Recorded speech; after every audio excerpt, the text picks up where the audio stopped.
Não, eu acho ela a mesma pessoa. Ela é... No começo... No começo me chamou de grossa. Ô pai, o que você tá fazendo aí? O que você tá fazendo aí? O que você tá fazendo aí, pai? Você tá fazendo gracinha? Linda, cheirosa.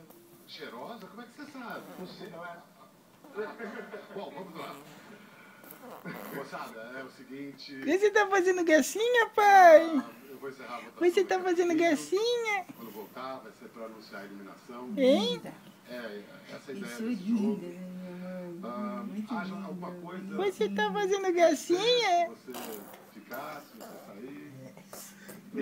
Isso aqui que ela faz com a mão. O que você tá fazendo, pai? Motivar a minha presença aqui as pessoas. Eu gostaria muito que as pessoas assistissem o seu filme, porque tem muita cultura e muita coisa que pode salvar esse país.